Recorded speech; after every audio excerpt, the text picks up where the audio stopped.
کے بعد اس پروگرام کے آخری سے آخری مقرر جن سے میری مراد امداد اللہ وہ تشریف لائے اور اپنا تقریر پیش کرے، میں شعر کے ساتھ اسے آواز دیتا ہوں۔ ٹوٹا ہوا لشکر کا بھرم دیکھ رہے ہو، ٹوٹا ہوا لشکر کا بھرم دیکھ رہے ہو، ذل الہی کے کرم دیکھ رہے ہو، طاقت کا نشہ عقل پہ حاوی ہے تمہارے، تم دیکھ نہ پاؤ گے جو ہم دیکھ رہے ہیں۔ علیکم ورحمۃ اللہ وبرکاتہ۔ نحمدہ و نصلی علی رسولہ الکریم، اما بعد۔ ملت اسلامیہ کے غیور نوجوانوں، سرزمین ہندوستان کا چپا چپا اور گلستان ہند کا پتا پتا اور بوٹا بوٹا اس بات پر شاہد ہے کہ ہندوستان کے مقدس سرزمین پر جب تن کے گورے مگر من کے کالے انگریزوں کا ناپاک سایہ پڑا، اور جب یہ سازشی قوم ہندوستان کے تخت و تاج کا مالک بن گئی تھی تو سب سے پہلے انگریزی اقتدار کے خلاف علم بغاوت ہم نے بلند کیا۔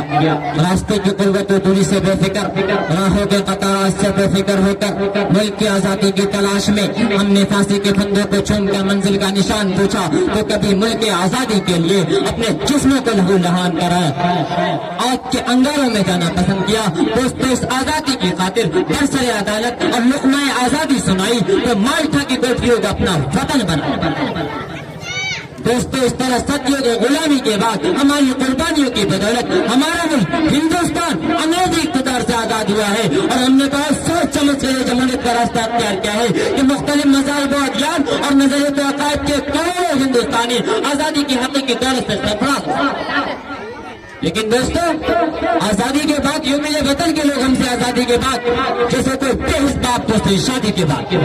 ملت اسلامیہ کے غیور نوجوانوں، اب تاریخ کو اٹھائیے اور مطالعہ کیجئے کہ آزادی کے بعد مسلمانوں کے ساتھ کس طرح کا رویہ اختیار کیا گیا، ظلم استبدال کے کیسے کیسے ہتھیار استعمال کیے گئے۔ کبھی گور شک کے نام پر اخلاق کا قتل کیا جاتا ہے تو کبھی مظفر نگر میں ہمارے ننھے معصوم بچوں کو گاجر امولی کی طرح کاٹ کر پھینک دیا جاتا ہے، ہمارے مساجد کو مسمار کیا جاتا ہے، مکاتب پر شک کی نظر ڈالی جاتی ہے، اور حد تو یہ ہوتی ہے کہ ہماری شریعت میں مداخلت کی جا رہی ہے۔ کبھی عزا کے خلاف پابندی، کبھی طلاق ثلاثہ پر آوازیں اٹھائی جا رہی ہے۔ ارے کان کھول کر سنو غدارو، بات میری کان کھول کر سنو، تم جتنی کوشش کرنا چاہتے ہو کر لو، لیکن یہ مسلمان کبھی ہٹنے والا نہیں۔ کیا تم تاریخ کو بھول چکے ہو؟ کیا تم نے تاریخ پڑھا نہیں؟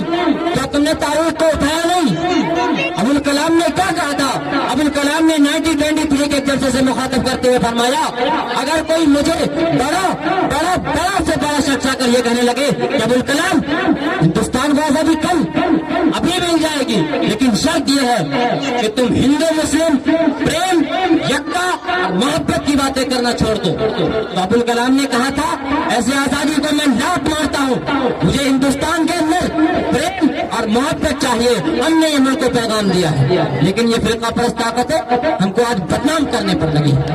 یہ فرقہ پرست طاقتیں ہم کو کچھ سمجھتے ہیں، یہ فرقہ پرست طاقتیں ہم علماء کے بارے میں کچھ جانتے نہیں۔ کیا تم نے تاریخ نہیں پڑھی؟ کیا تم نے تاریخ کو نہیں دیکھا؟ دہلی کے چاندنی چوک سے لے کر کوئی ایسا درخت نہ تھا جس پر علماء کی گردنیں نہ لٹکی ہو، کوئی ایسی زمین نہ تھی جس پر علماء کے خون نہ ہو۔ کیا تم نے تاریخ کو نہیں دیکھا؟ آج ہمارے ملک میں کیا ہو رہا ہے؟ آج ہمارے ملک میں کیا ہو رہا ہے؟ ہر طرف سازشیں، ہر طرف سازشیں۔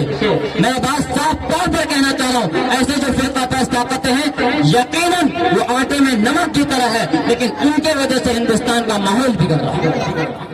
ہم تمام ہندو مسلم سکھ عیسائی بھائیوں کو چاہیے ایسے آستین کے سانپوں کو، ایسے زہریلے سانپوں کو کچل ڈالے اور ملک کی وبا کی فکر کرے اور ملک میں رہنے والے تمام باشندوں کی بھی حفاظت کریں گے۔